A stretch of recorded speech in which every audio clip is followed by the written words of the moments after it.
Hi everyone, Dr. Suneel Dhand, medical doctor. I want to share with you in this video what happened when I decided not to take the flu shot. Now, I've actually been waiting a few months to make this video. Obviously, this is a decision that I made in the autumn, the fall of last year, and I wanted to deliberately wait until the end of spring. So summer is now imminent, and I think that I'm better placed to judge what happened during the colder months. Because for many, many years, I have taken the flu shot. Going back to medical school, it was always encouraged, and I did it. I must admit, at the beginning, probably like most people, at the beginning of their medical career, I wasn't entirely familiar with the data. And then going forward, I graduated as a doctor, moved from the UK to the United States, continued taking the flu shot. It is offered every single year. Obviously, I work in a healthcare environment, but I wasn't entirely comfortable with this. And I say that because for many years, I've been looking at data and looking at evidence on how effective the flu shot is. And it really isn't overwhelming by any stretch of the imagination.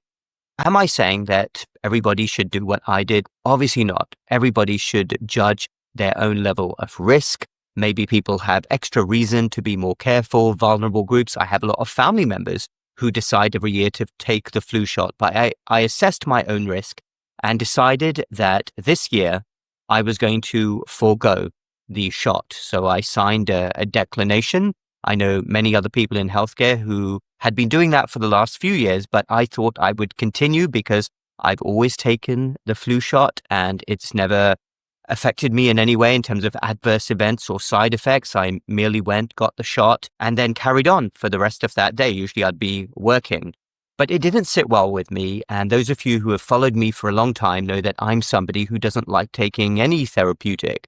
I am hoping that I will never require any prescription medications. And this was a one thing which I had just always done every year because that was what I had always done and would stand in line and get it done. So anyway, this year I decided, or rather at the end of last year, end of 2024, I decided, no, I'm going to sign a declination. I'm not going to get it done. I'm not convinced with the evidence behind its efficacy because I actually read science and I look at data. And I have to say that almost every winter I will come down with a mild flu-like infection. It might be a cold. I don't know. It would just get better within a few days, whether it was a virus, maybe a bacterial infection of the throat, the usual thing that you would often get in the winter. I'd get something very mild.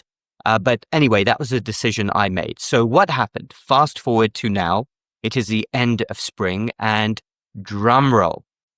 I can tell you that this is the first winter and spring season that I have never even got so much as one of those minor colds. No sore throat. I never felt unwell, didn't need to take any days off work. I don't think I've done that really for a very long time anyway. And seriously, honestly, people can believe me or not, but I'm telling you the truth, hand on heart, means something to me. I did not even get a minor upper respiratory tract infection. And again, looking back, I don't think there's ever been a time I can remember when I didn't get one infection during the winter period. So the question is, why did I not get any infection, and could it be linked to not taking the flu shot? So I will say this scientifically, it might be a bit of a stretch to say, okay, I didn't take the flu shot and that made me well during the winter. I think that would be a stretch, but nevertheless, obviously, as somebody who tries to be scientific, I'm kind of putting two and two together. What changed this winter? Were my exposures different? Well, not really. I was working in hospitals. We were not wearing any masks in the hospital. I was surrounded by different bugs. I had family members and friends, close contacts who did come down with illness. What else did I do differently? Was there any difference in terms of my lifestyle?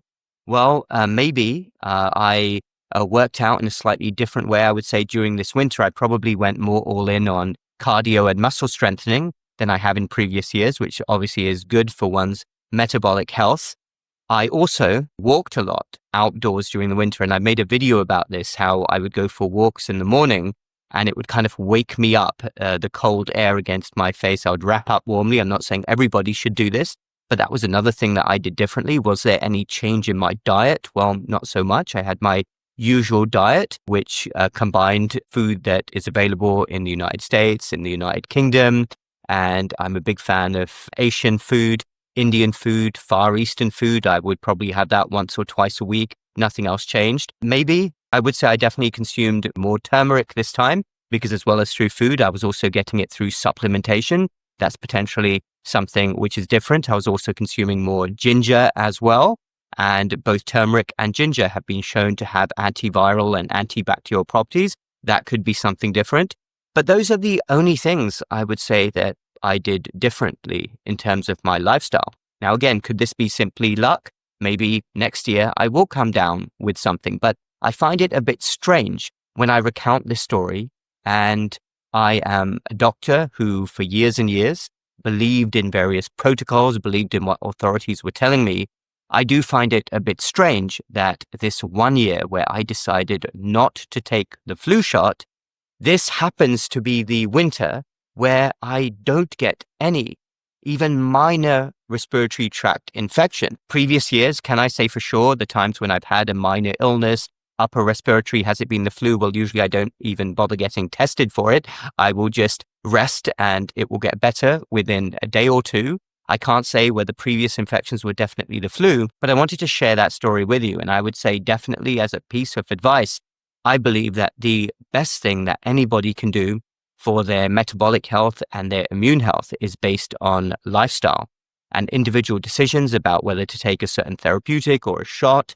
That is something that everybody has to decide on their own with their doctor, with risks and benefits weighed up.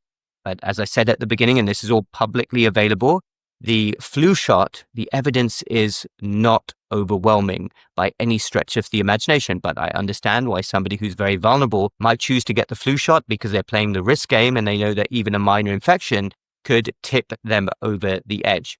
But on another point, if we take what's happened over the last couple of weeks with the new administration wanting to have randomized controlled trials for all new shots, I think that this is really a good thing. Imagine the medical establishment being against that, and that's really remarkable, and it says a lot for the current disgraceful state of the medical profession that they would actually be against placebo-controlled trials for all new shots. But I would be very interested to see more trials specifically with the flu shot, and there has been talk recently about making it an mRNA technology as well.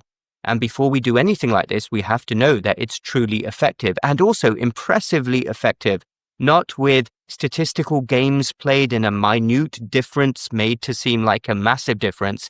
I believe that any therapeutic which is given to millions of people should have a proven significant benefit. All right, everyone, I did want to share that story with you. Feel free to comment down below your thoughts. I enjoy hearing from all of you. Check the links in the description down below for my website and all the other work I do. Also, our natural supplement store. And if you haven't already, do sign up for my free newsletter. Link is down below as well in the description. Hit the like button if you like this video, the subscribe button for more similar videos in the future. And if you enjoyed this video, you will also enjoy some of my other videos on how to maintain good metabolic and immune health. We will speak again next time.